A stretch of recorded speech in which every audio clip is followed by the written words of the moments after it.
Subscribe to Awaaz today. Click on the bell icon for latest national and international buzzing news.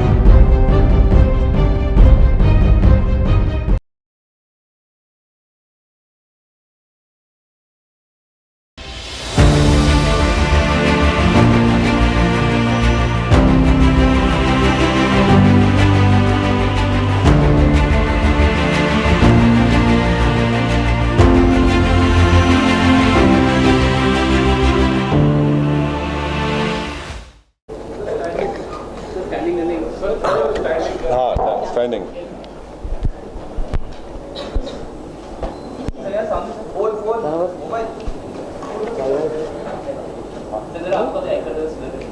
आपका एक आध चीज़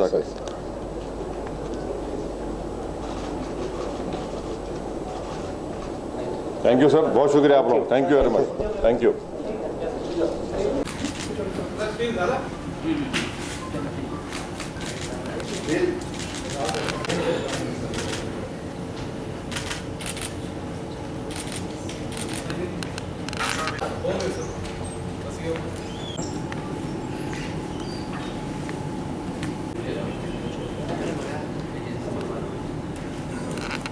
से ये request है कि आप मेरा अपना वक्त भी मेरा वक्त भी बचाइए और इम्तियाज साहब ने पूरी तफसील डिटेल आपको बता दिया है तो उसको रिपीट मत करिए। अगर आपको कुछ सवाल है तो उसको पूछ लीजिए। और कितना टाइम है अपने?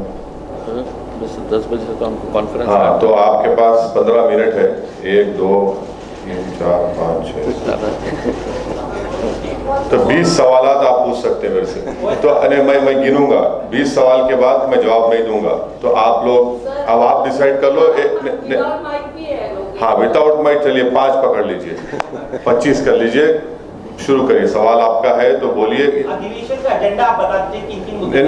नहीं, उसका जवाब ये है कि इम्तियाज साहब आपको डिटेल में बोल दिए, उसको रिपीट करना मेरे लिए आपके लिए फायदेमंद नहीं है। उस जो इम्तियाज साहब बोल चुके हैं वो और कल शाम में भी हमारा एक प्रेस कॉन्फ्रेंस होगा, उसमें जो हम डिसीजंस लिए, क्या रेजोल्यूशंस पास किए, क्या डिस्कशन हुआ, वो फिर हम आपके सामने रखेंगे।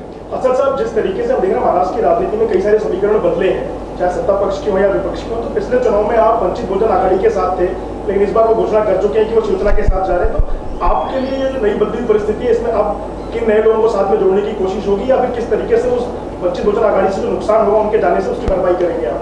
देखिए, एक बात तो मैं बताना चाहूँगा कि जब आइंदा साल लोकसभा के इलेक्शन होंगे, हम तो औरंगाबाद की पार्लियामेंट की सीट तो लड़ेंगे क्योंकि हमारा सिटिंग एमपी है और इंशाअल्लाह ताला वो कामयाब भी होंगे।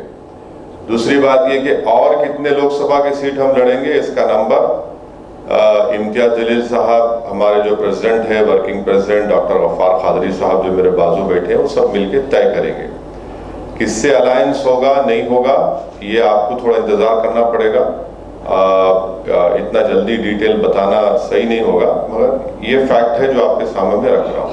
क्या फर्क पड़ेगा वंचित बहुजन आघाड़ी? आपका 2 सवाल हो, 3 हो गए। इसी सवाल में सर उनके जाने से कितना फर्क पड़ेगा? नहीं, मैं उनको मुबारकबाद, और जहाँ कहीं भी गए उनको मुबारकबाद। सर, एक सवाल ये कहा है कि सरकार, हरियाणा सरकार की रजिस्टर्ड गाड़ी में कहीं ना कहीं मुसलमानों को हिंसा का शिकार बनाया है, कैसे देखते हैं? क्योंकि इसको लेकर सीधे तौर पर नाराजगी दिखाई। देखिए, जो बोलेरो गाड़ी का रिपोर्ट एक यंग जर्नलिस्ट जिसका नाम अलीशान है, उसने रिपोर्ट किया है विद वीडियो एविडेंस कि वो जो बोलेरो गाड़ी है उसको इस्तेमाल किया गया था जहां कहीं भी ये जो सो कॉल्ड गौ रक्षक टास्क फोर्स जो बना दिया गया है, वो लोगों पर आतंक फैलाते हैं, मारते हैं, पीटते हैं, उनको कपड़े उतार कर घसीटते ले जाकर उस हर जगह वो बोलेरो दिख रही है।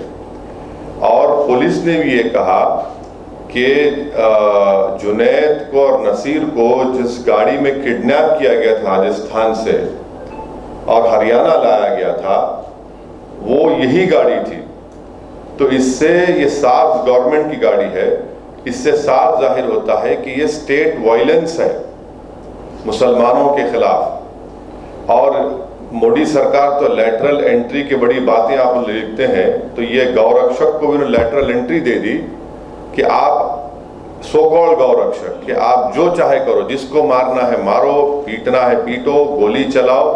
और हद तो ये है कि वो जो ग्रुप है, वो जो पर्टिकुलर ग्रुप है, उनका यूट्यूब पे सिल्वर बटन है। मैं देश के प्रधानमंत्री से पूछना चाह रहा हूं कि जब आप मुख्यमंत्री थे तो आपके बारे में बीबीसी ने 2 पार्ट का एक वीडियो सीरीज डाला, तो आपने अंग्रेजों के बनाए हुए गुलामी के कानून को इस्तेमाल करते उस पर बैन लगा दी यूट्यूब पर, फेसबुक पर। ये जो दंगाई है, ये जो टेररिस्ट है, टेररिज्म कर रहे हैं, उनका यूट्यूब से नहीं निकालते आप? क्यों नहीं निकालते? क्योंकि आपका एक पॉलिटिकल पर्पस सा हो रहा है। वो क्या है कि मुसलमानों के खिलाफ एक नफरत को पैदा करो।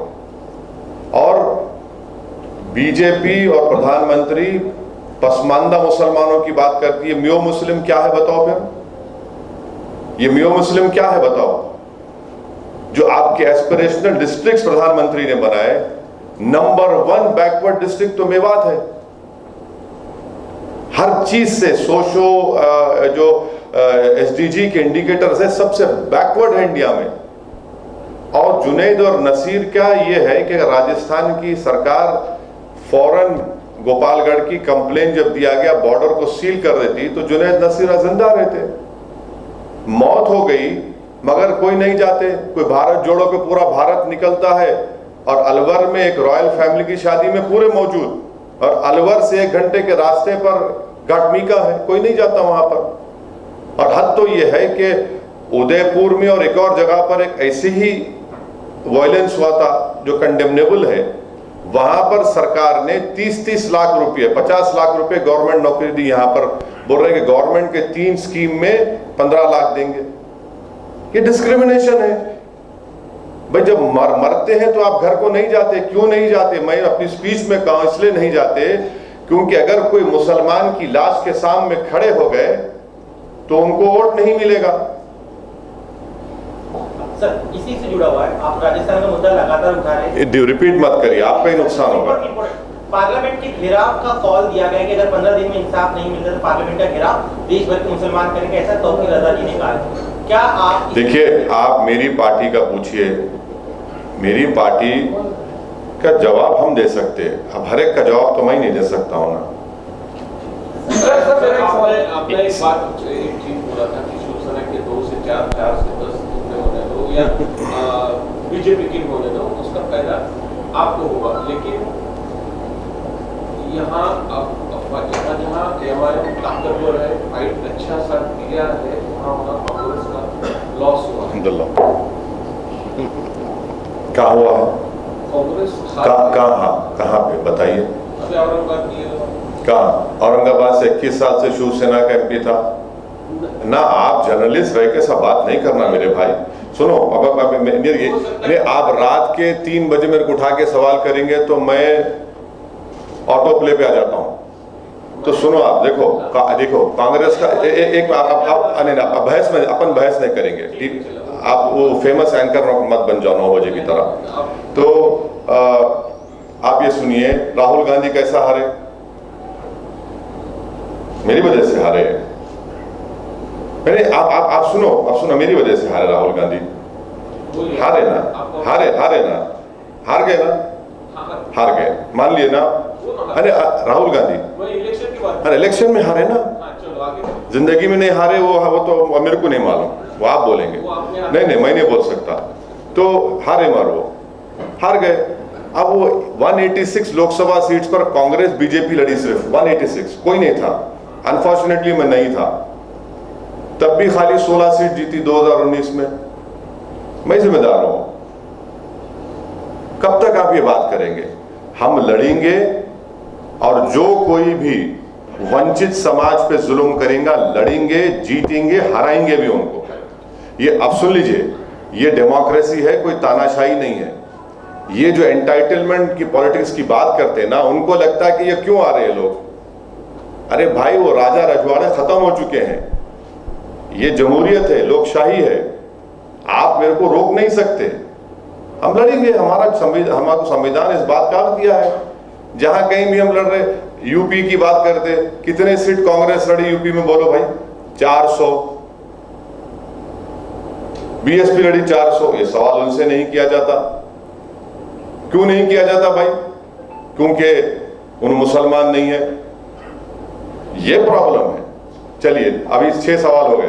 सर मेरा सवाल है कि पंजाब में एक बार फिर खालिस्तान का मुद्दा उठता दिख रहा है, जहां पर खालिस्तानी समर्थक अमित शाह गृह मंत्री है, उन्हें एक बात बताइए। हाँ मैं समझ जानता हूं। एक बात बताइए, अगर वो भाषा, वो वर्ड्स अगर मजलिस का एक छोटा मेंबर दे देता तो आप लोग तो अब तक उसकी एक नहीं 25 शादी कर दी होते टीवी चैनल के ऊपर।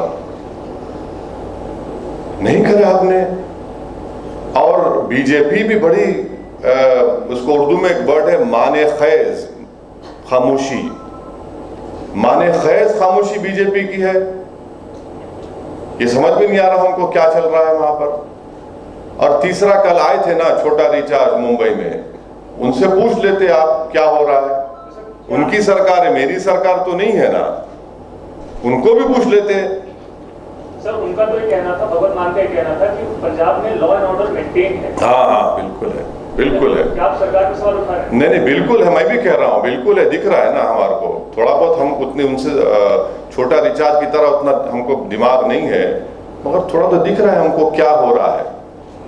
इतना तो हम देखिए, MIM पार्टी तो इतना तो पॉलिटिकल सेंस है हमारे को, हम ये बोल सकते हैं कि बारिश कब होने वाली है।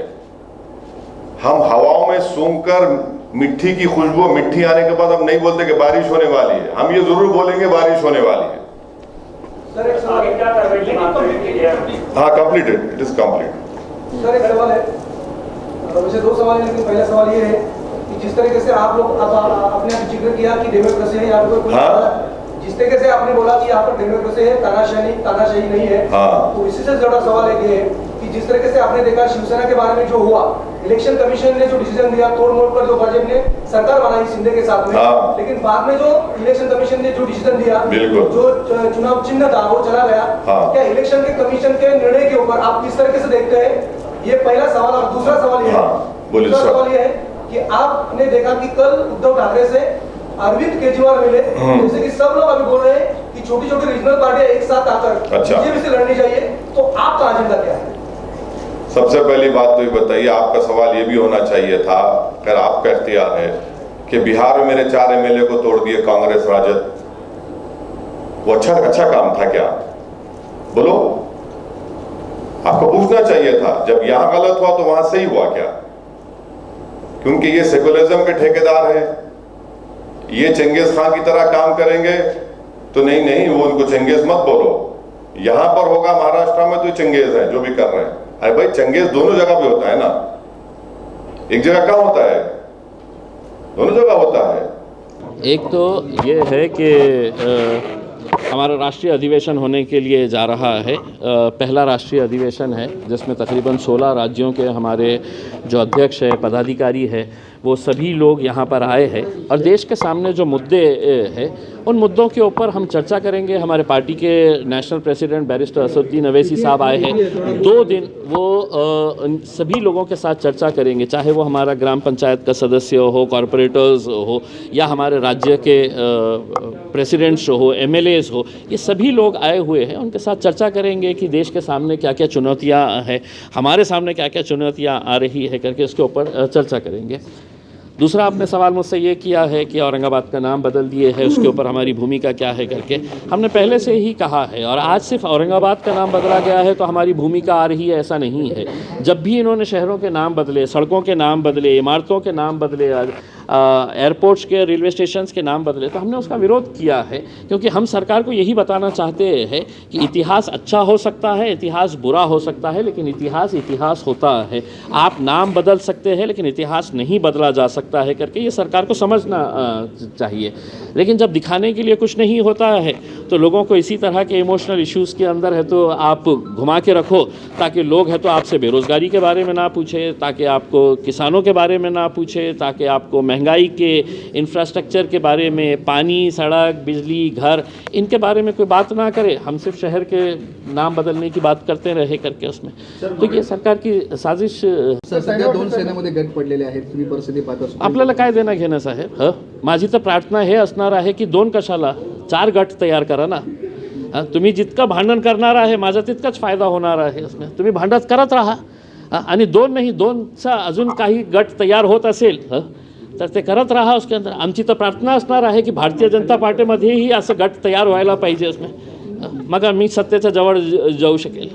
आज आम्ही कशाला हे घेत आहे? तुम्ही भांडण करत आहे आणि मी स्पष्टपणे सांगतो की या भांडणामध्ये मराठी माणसाला सेकंडरी सिटिझनचा दर्जा देण्यात आलेला आहे महाराष्ट्रामध्ये. फक्त आपल्या कुर्सीचा लालसासाठी जे तुम्ही निर्णय घेतलेला आहे, पहिले कोणी घेतलं तर उद्धव ठाकरे साहेब. उद्धव ठाकरे साहेब कोण आहे? बाळासाहेब ठाकरे काही असू द्या, आमचे राजनैतिक मतभेद असू द्या आहे, पण मराठी माणसाला त्यांनी स्वाभिमानाने कशा जगायचं हे दाखवले होते.